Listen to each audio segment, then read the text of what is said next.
lengths can be? Now you know, right? Propane, butane, pentane, octane, hexane, all that, right? Now, how they branch? I showed you the branching pattern also, right? Showed you this is the branching, this is the straight, this is the branch. When one carbon sits on another carbon, it forms a branch. Make sense? That's a branch form. And then also they differ by the position of their double bonds. And the fourth one would be the presence of rings. And that's what we are going to see. So this is the length of the hydrocarbons that we discussed, right? All the methane, ethane, propane, butane, okay, pentane, hexane. And then this we discussed, the butane, the branched and the unbranched, how these chemicals change into their different chemical properties. Now this is the third one we are talking about, the position of the double bonds. What is the position? If the carbon skeleton has double bonds, we have to see where is it present and how it changes the compound, the organic compound. Okay, so as you can see here, the double bond position here, they are both butene. Okay, butene, remember why? Because they have a double bond. Anytime carbon has a double bond, the suffix becomes -ene. Remember, I showed you, if they have single bond, it's -ane, A-N-E. But when they have double bond, it becomes -ene, E-N-E, right? So here it's a double bond, and there are how many carbons? 4, Carbon 1. 2, 3, 4. So how many? 4, right? And if it's a double bond, if there is a single bond and there are 4 carbons, what do we call that as? Butane, right? But because there is a double bond here, so what do we call it?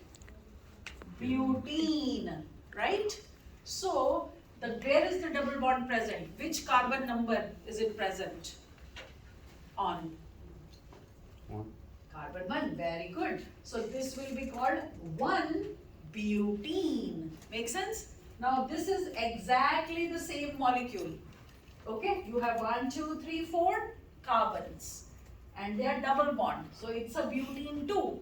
But there is a difference here. What is the difference?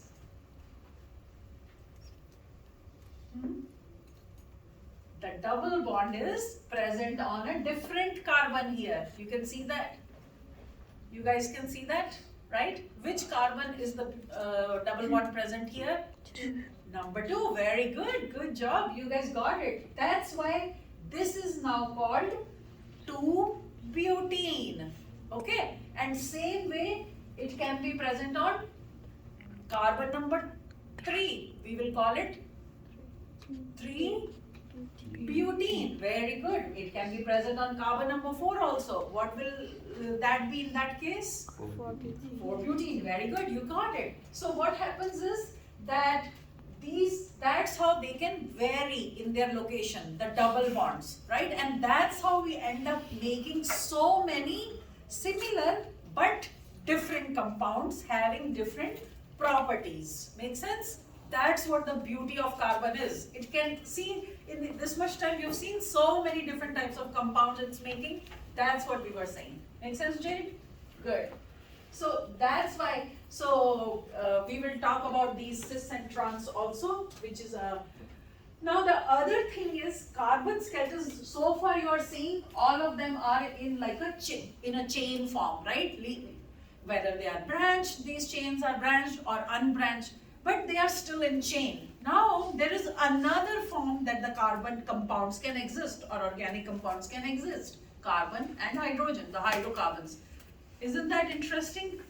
How much more carbon can be versatile? So here you see there is a ring-like structure, right?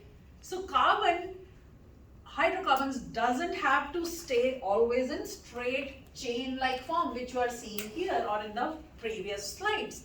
They can also take the form of a ring, like C's, like this. This is a ring structure. You see that? This is a ring structure. So each one of this notch is a carbon atom. You see that? C1, C2, C3, C4, C5, and there is another notch right here. It's called C6. See that, guys? See that? Now, rest of the things will be what? H's. It's going to be attached with H's, right? So this structure is called cyclohexane. Now this, just like the straight chain aliphatic hydrocarbons, these are called aromatic, okay?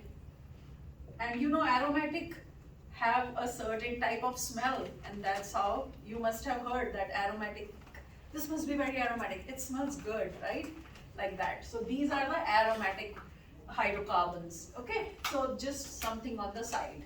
Now this, all these are single bonded, you see that? But this one also, if it loses hydrogen atom, it can exist as double bond. You see that? How if it loses H here and H here, it can form a double bond here. Make sense? If it loses atom here, hydrogen atom here, it forms a double bond here, and if it loses here, it can form this. So this one is called benzene, C6H6. That's called benzene. So that is what the difference between, this is called, the planar one is called cyclohexane, and this one has a special name called benzene. And benzene is very, very sweet smelling. Okay?